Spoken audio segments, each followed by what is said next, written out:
Alam naman nating lahat, unplanned naman talaga yung pregnancy ko kay Athena. Paano ko kaya ito gagawin? Paano ko ito malalagpasan? Ilan taong ka na ba? Magto-25, kailan ko ba ito upload?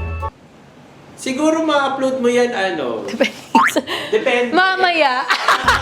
Pressure! Friends pa din ba kayo ni Sammy? Ang hirap talaga ng malayo yung friend mo, kaya nga hindi sila nag-work ni Allen. Hoy! Hi guys! Welcome back to my YouTube channel. For today's video, finally, makakapag-sit down vlog na rin tayo. Alam kong ilang months ago pa ba yung last sit down vlog ko? Hindi ko na actually matandaan dahil sunod-sunod yung travel vlog na ina-upload ko dito sa channel ko. Pero eto na, magbibigyan ko na kayo. Meron na tayong mga life update, kung ano na ba nangyayari sa aking life, magkamustahan tayo, magchikahan na tayo. Sobrang na-miss ko yung ganito. So, let's start. Nagtanong ako sa Instagram kung may mga tanong ba kayo para sa akin at ito yung mga questions. Okay, so humingi ako ng tulong kay Kuya Matt. Na-miss ko. Siguro ngayon ka na lang ulit nila nakita. Ngayon lang ulit ako nagpakita sa mga vlog kasi kung makita niyo channel ko, 1 year mahigit, wala po akong ina-upload. Wala. So, Ngayon ako lumabas sa vlog. kaya nga, actually, ang tagal ka na nilang hinahanap, Kuya Matt. Buti naman at... Buti pa dyan may naghahanap sa... Hoy! Purpose Shot ko na lang lang naman tayo. talaga. Shot na lang tayo. Wala na. Okay, fine. Ang purpose mo ngayon ay... Tatrabaho muna ako para sa'yo. Nandito ako kasi yung mga pinadala nyo, ako magtatanong sa Yes. kanya. Kuya So ito iwan na kita dyan. Ikaw na bahala dyan. Okay Makinig po. ka na lang sa boses ko. Okay, ayusin mo yung planong mo, ha? Ayusin Ikakat ko. na mo na. Ha! Sabi mo. Okay, question number 1. Anong feeling na laging asa ibang bansa at laging nagta-travel? Ayun. Sana all. Huhuhu. Hehehe. Yun yung reply. Siyempre, masaya. Pero kasi, kaya din naman ako travel ng travel ngayon. Nung nag-pandemic kasi, sinabi ko talaga yun sa sarili ko na kapag natapos talaga itong pandemic na to, magta-travel talaga ako. Kasi, siyempre, yun yung napagkait sa atin nung time na lockdown tayo. Kaya, para siyang COVID revenge. Sabi ko, once na ma-lift lang talaga to, magta-travel ako. At nasunod-sunod ko siya. To the point na nakakapagod din pala. Ay, sorry, Kuya Ma. Sunod-sunod na alis. Tapos yung mga deadline, Uy! nakakalimutan. Hindi, kasi... Sorry na. Nag-iisip ako ng impromptu na rason. Wala akong rason. Actually, nakakamiss din talaga mag-travel. Masaya. Pero mas masaya ako pag nag-travel ako tapos kasama ko si Athena. Kasi minsan pa nagta-travel ako na hindi ko kasama si Athena, na-homesick agad ako.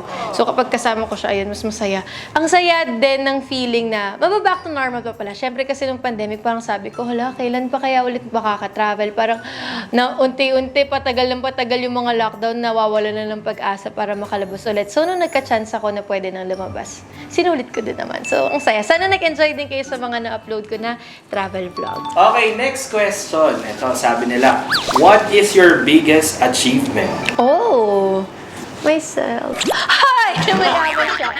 Biggest achievement ko siguro, yung pagiging mommy ko kay Athena. Siguro nasasabi ko siya dahil syempre, alam naman nating lahat, unplanned naman talaga yung pregnancy ko kay Athena. So, nung time na pregnant ako, hindi ko naisip na kaya ko to, na paano ko kaya to gagawin, paano ko to malalagpasan, hindi pa ako ready maging mother, ganyan-ganyan. So, para sa akin, ang laking accomplishment nung oh my gosh, ang daming pumupuri sa akin na, uy, you're doing great, ang galing mong mommy kay Athena, ang daming nagkasabi sa akin na ang ganda daw ng pagmamahal na binibigay ko kay Athena. Kaya para sa akin, yun ay pinakamagandang compliment na naririnig ko. Before kasi, na-appreciate ko yung mga tao pag sinasabi nila, uy, ang galing mo sumayaw, or ang galing mo sa ganitong project mo na to. Pero ngayon, pag sinasabi nila na, uy, alam mo, idol kita na as a mother kay Athena, dun talaga ako mas natatouch. So, para sa akin, yun yung biggest accomplishment ko. Pero may tanong ako sa'yo.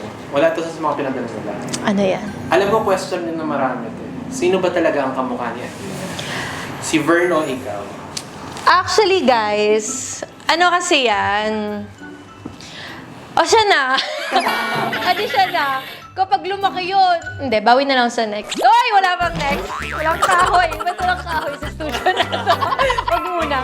Pero halata lang, syempre, tinatanong pa ba yun? Si Vern talaga yung kamukha ni Athena. Pero marami na nagko-comment kaya na pag habang tumatanda daw si Athena. Naging kamukha mo na. Ganyan! Ganyan! Mag-comment ka naman sa mga video ko para hindi ako yung kawawa. Hindi, ako. Lagi na lang si Vern yung kamukha. Pero sabi nga nila, tumatanda si Medyo. Athena, naging... Utuin niyo pa ako konti. Next, ito. About naman kay Aura. Aura? Ang question nila, Okay. may times ba na na-offend ka or napikon ka kay Aura pero di mo na lang inopen sa kanya? Ooh. Ano ba? mo? Alam ako. Hindi.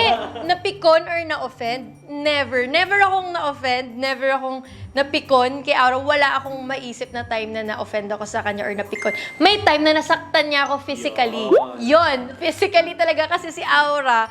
Ano ba yung time na yun? Nangurot siya. Parang yung gigil niya na ganun. Si Aura sobrang bigat ng mga kalamnan niya. Alam mo yung kahit konting madampian ka lang ng siko niya, ang sakit. Tuloy sa mga buto niya. Kaya, nung time na yun, parang nanggigil siya sa akin. Parang nangurot siya or something. Basta may physical, tapos nasaktan talaga ako. Sabi ko talaga sa kanya, munang uulitin yan. Sabi ko sa kanya, gano'n. Kasi ako sakit talaga. Pero yung sa words, yung mga bardagulan namin, wala. Hindi ko pa siya na-offend.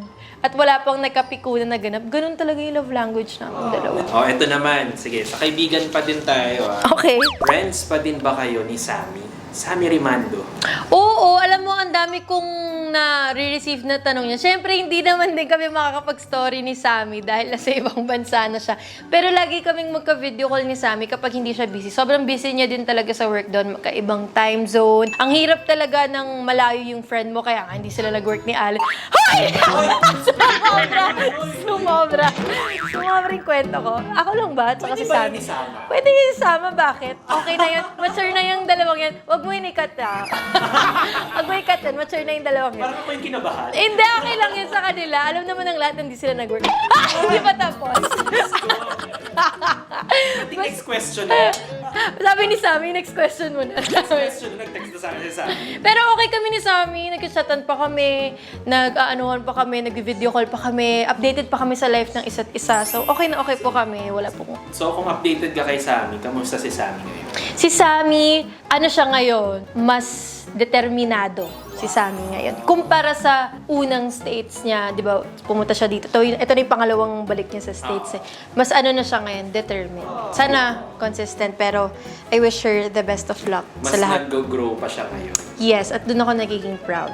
Love you. Miss you, Twinnie. Sige, balik tayo kay Athena. Sabi nila, may naiisip ka na ba kung saang school ipapasok si Athena? Actually, sa school, sa ngayon, si Vern talaga yung meron ng naisip. Naisip niya talaga na enroll sa Chinese school si Athena since doon talaga sila Vern lumaki sila sa Chinese school. Pero siguro if nagkaroon na ako ng chance na talagang i-enroll na si Athena sa school, baka hindi ko siya sabihin in public. Siyempre, for security reasons din ni Athena, ayoko naman ng alam ng buong sambayanan kung saan siya nagka-school kasi para sa akin. Parang delikado siya, di ba? Sa panahon ngayon, hindi mo na talaga sure. Hindi naman sa magiging madamot ako sa viewers ko na parang grabe naman, anak ba ng ano yun si Athena? Di ba marami nang pwede mag-comment na gano'n? Pero anak ko siya at aalagaan ko siya hanggat sa kaya ko. Parang ako sa mundo ngayon, nakakatakot pa i-publish kung saan siya mag-aaral. Pero at least, yun na, sagot ko naman sa Chinese school. Pero as of now, hindi pa namin alam kung saan exactly. May mga idea lang si Vern, pero since 1-year-old pa lang si Athena, hindi pa namin talaga sobrang sure kung saan. Next tayo, what do you like most and what do you like least about living with a partner? Yan. Oh! Vern, kung nakikinig ka man, pakinggan mo to. What do I like most? May alam ako. Yung... Living with your partner. Yung most bawal sa...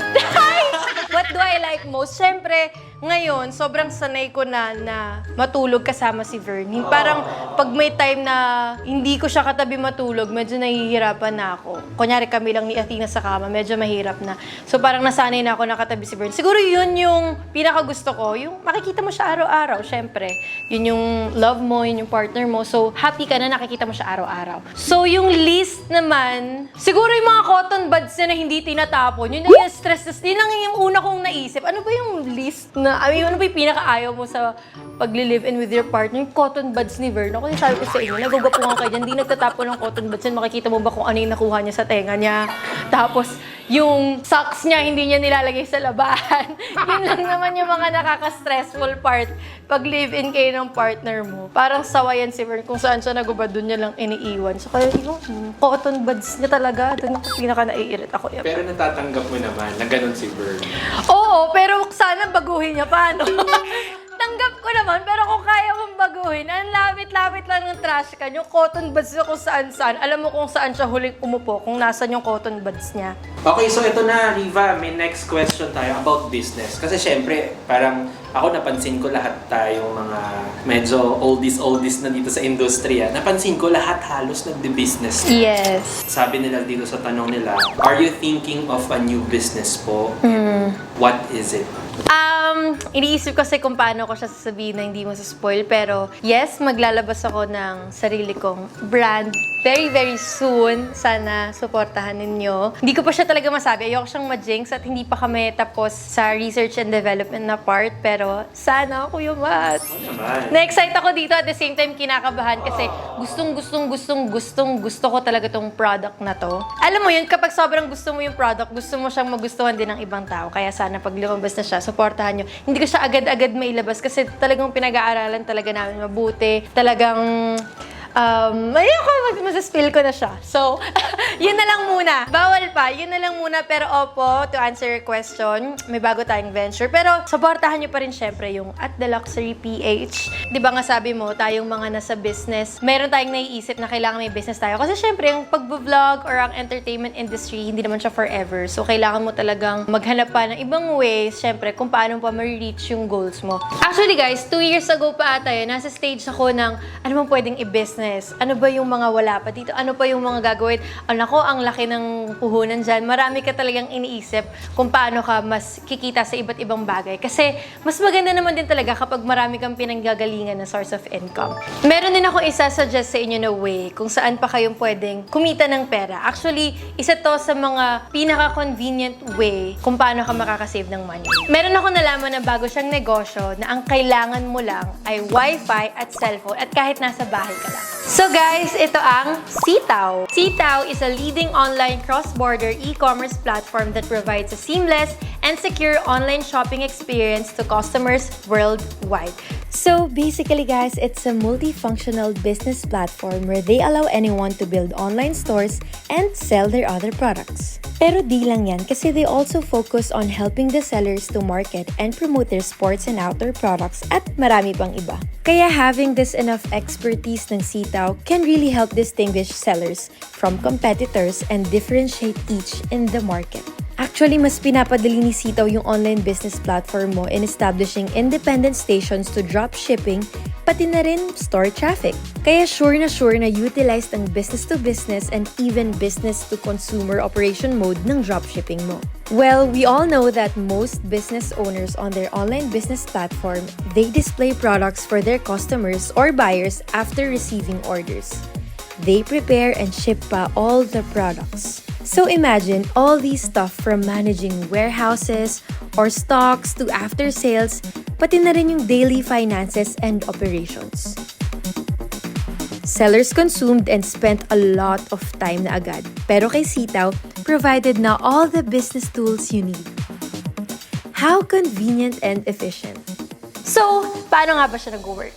So, yung una niyang gagawin guys, pumunta lang kayo sa website ng Sitaw, www.sitaw.com, or pwede niyo rin i-download yung app nila. After that, you can create your own account and then click Be a Seller at fill outan niyo lang lahat ng information na need para makapag-start na kayo ng store.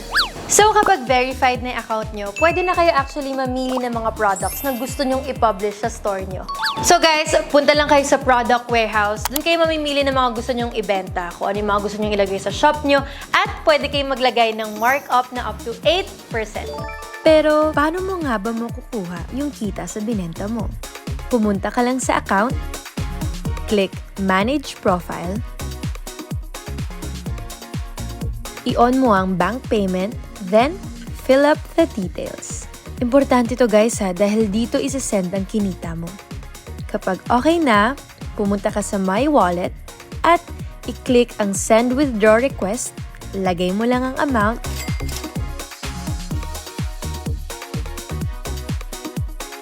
then click Confirm.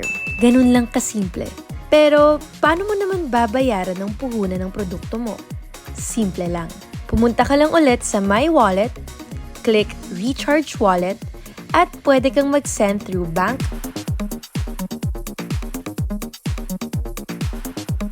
or pwede ring GCash. Ang galing, di ba? And for the last step, pag-antay ka lang ng bibili sa shop mo at i-fulfill mo lang. Ang maganda dito kay Sitaw, guys, mamumuhunan ka lang kapag may bumili na sa store mo or pag may sure kita ka na. At guys, ito pa, hindi mo na kailangan mag-promote ng shop mo dahil si Sitaw na ang gagawa nun para sa'yo. At yung supplier mo naman ang bahala na mag-pack at ship sa mga customers mo. Kaya guys, ang gandang business model nito kasi low cost, low risk, pero high return. What I like even more about Sitaw is that it's low risk since we don't need to buy the inventories in advance para sa sales natin. Kaya there is a lower risk of loss na madalas caused by excessive inventory or mga sobrang products.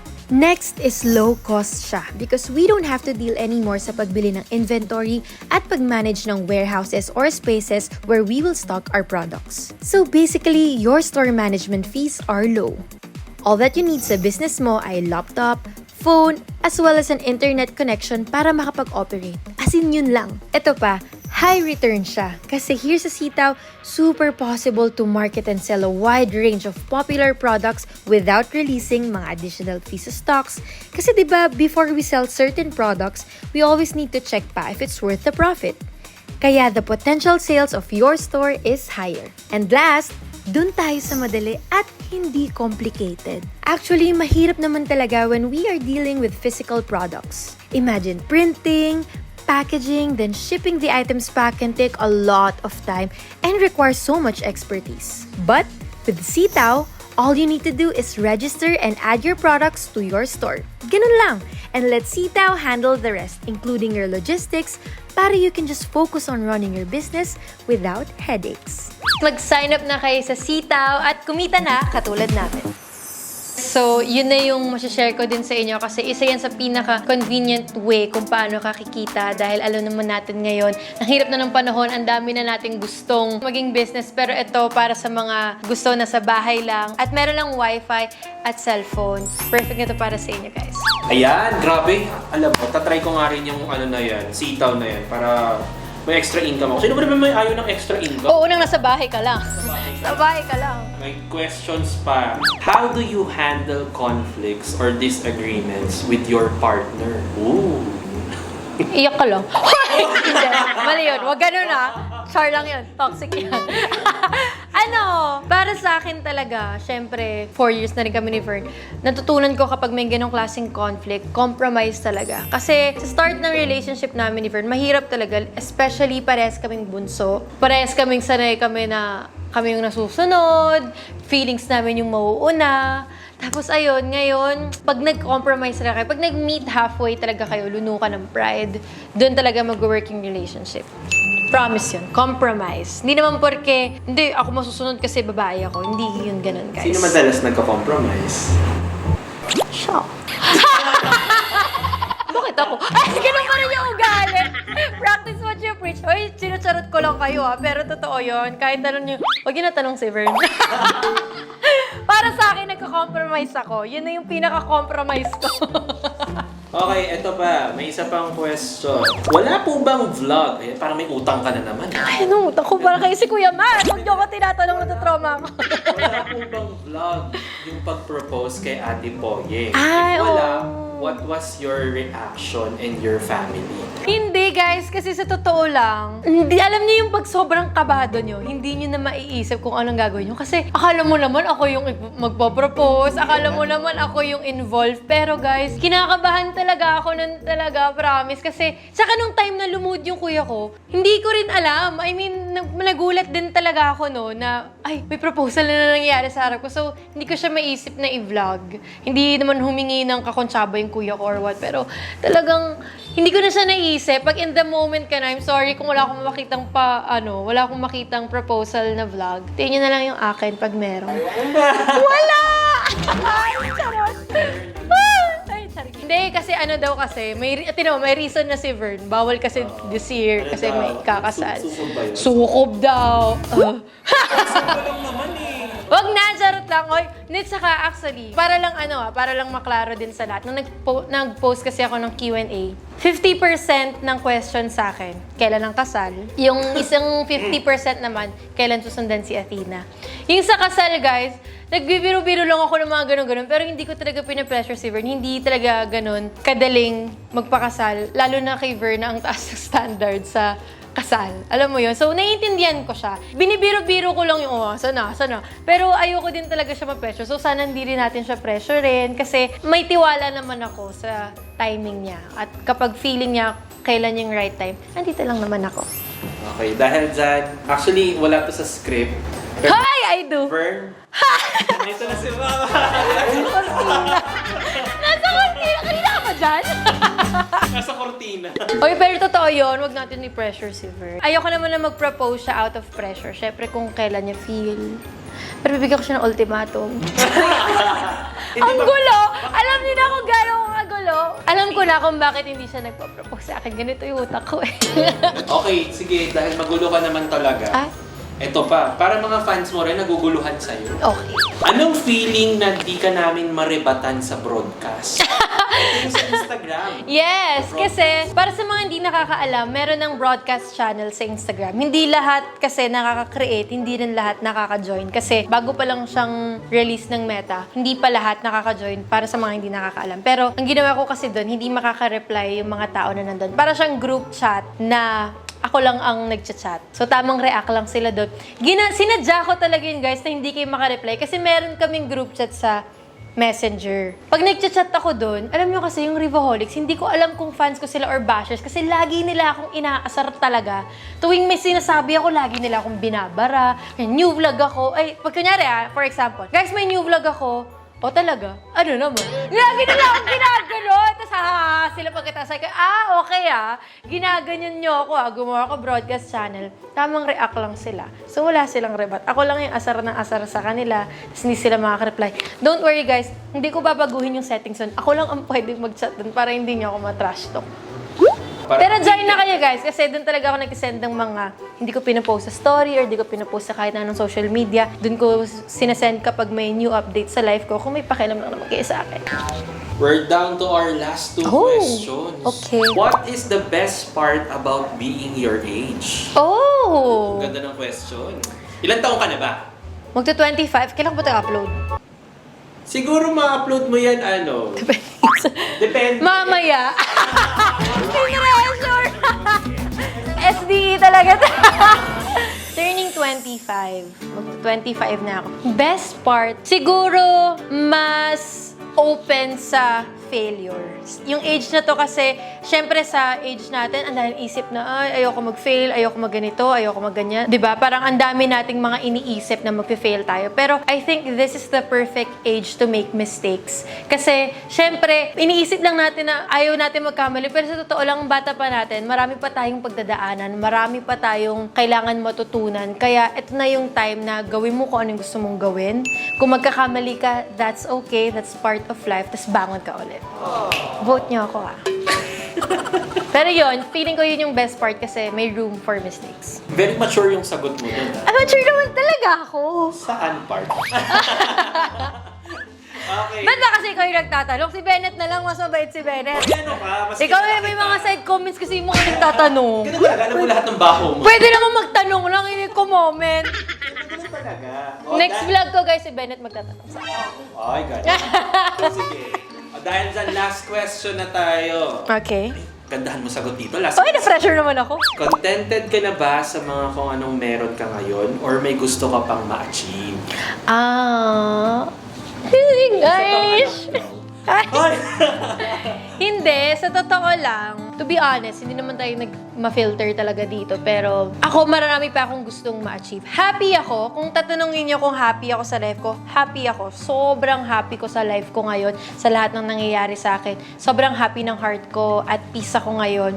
Pero hindi pa ako contented kasi alam ko na meron pa akong mga gustong gawin. Ambisyosa kasi talaga ako, guys. So, ang dami ko pang gustong ma-reach na goal at wala pa ako doon. I'm just getting started, I swear. Ang dami ko pang mga gustong mangyari sa aking life at pangarap din para sa family ko at para sa own family ko, which is si Athena at si Vern. So, happy ako pero marami pa akong gustong i-achieve. Ganda, no? Ganda. Kasi kilala ko sarili ko kapag contented ako. Kasi dumating din sa point ng life ko, ang bata ko pa noon, 20 pa lang ata ako. Ay, kontento na ako sa life ko. Pero sa dami na nangyayari sa life ko, ay, kaya ko pa palang mas may ma-achieve. Kasi parang para sa akin nung time ay, comfortable naman yung buhay ko. Okay naman ako, kaya ko naman to. Okay na ako sa ganito. Pero kapag tumatagal, ay, parang ang saya may experience na to. Ay, ang ganda nito pag si Athena yung nabigyan ko ng ganito, ng ganyan. Nabigyan ko siya ng brighter future. Parang, doon ko masasabi siguro na okay na, contented na. Pero soon pa yun, hindi ko naman minamadali yung sarili ko. Pero as of now, ang dami ko pang gustong ma-reach na goals and dreams. Yun. Pero ako, comment ko lang sa'yo, mas naging wise ka sa mga decisions. May mga gaganda pa lang nasasabi yung nagtatanong. Ganon! Ano magtatanong next time? Ganon yung comment. So yun lang yung mga tanong nila. Sana happy ka. May attitude yung nagtatanong. Ayun guys, thank you so much sa lahat ng nagpadala ng questions. I'm sorry if di namin masasagot lahat. Masyadong marami yung mga sinadya sa Instagram. Pero sana naging happy din kayo sa video na to. Sana may natutunan din kayo. May naiambag ako sa life nyo. Sana magkita-kita na din tayo soon guys. At thank you sa lahat ng mga sumusuporta. Let me know kung may mga iba pa kayong suggestions sa vlog or kung ano po yung mga gusto nyong makita sa aking live. Thank you guys so much for watching. Don't forget to subscribe to my YouTube channel. Follow me on my social media accounts and I'll see you guys soon. Sakto naman yung busina mo, kaya... Bye!